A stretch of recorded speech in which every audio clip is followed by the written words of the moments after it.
Hey everyone, Dale here, welcome to the channel. So just another quick 5-minute blog, whatever you want to call it.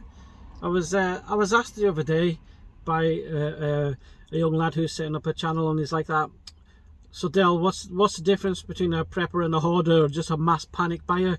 And then I got me thinking, really.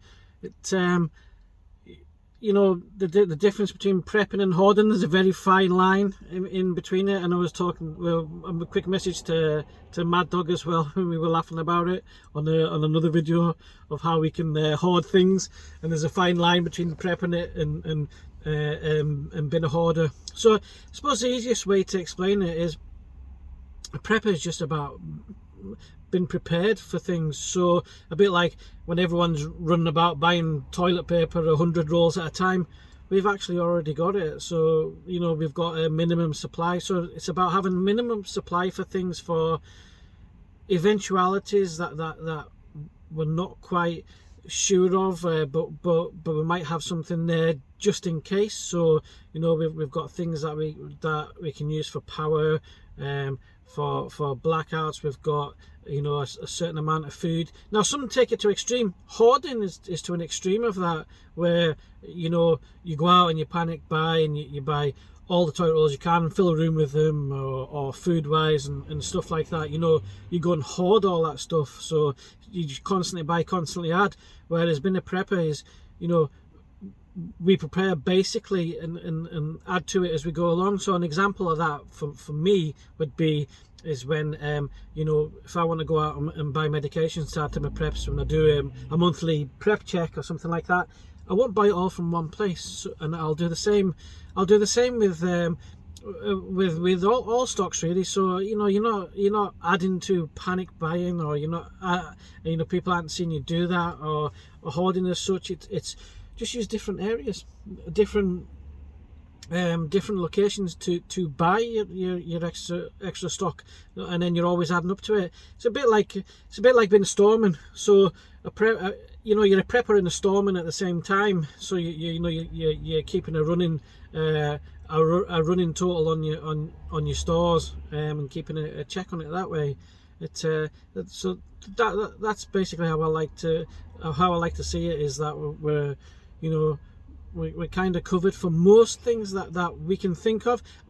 Basically, you know, in your environment or in your area, you know, we're not really going to prepare for earthquakes in Glasgow. You know, even though there was one last week, actually, just outside, just a 0.3, I think it was, but which is very rare. But yeah, it's not, you know, we wouldn't go and have a mass supply for earthquake things. However, you know, we possibly would have enough things for flooding and power outages. Those kind of general things that affect you in your areas. Not so much riots and things like that. You know, yeah, Glasgow can be a bit rough, but most cities can. But riots as such, it isn't something we come across. So I wouldn't particularly have riot gear and everything like that, and stab-proof vests and all that crap that goes with it. You know. But that's a whole different area of prepping, and that's a whole different conversations.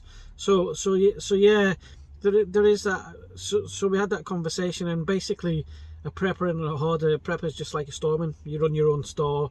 You make sure it's got the minimum to keep you going, depending on what you want to focus as. So you might think a month's supply is ideal, or 6 weeks supply, you know, or 12 weeks. You know, you've got, and think about the size of your family too, your family unit. So, you know, all those things affect it, and you know, and they affect the amount of stores you have, or how long you want to store for. And then, you know, check your preps, make sure they're rotated, make sure you use them. So it's not a case of just buying everything and not using it. Use it, you know, buy it, use it as it's coming to its end of its life. That you've got it there on your check preps list, you know, and use it. So you're always, you are prepared for things. That's my take on the difference between a prepper and a hoarder. So that was just a little 5-minute vlog about that. Are you a prepper or are you a hoarder? Put your answers in the comments, and don't forget to hit the subscribe and hit the like if you want. and keep the channel going. I'm trying to get back on more track. I'm pushing more videos out, whether they be a bit random and a bit random stuff, but that's me, and it's working just now. But stay safe out there, everyone, and I'll see you on the next one. Del out.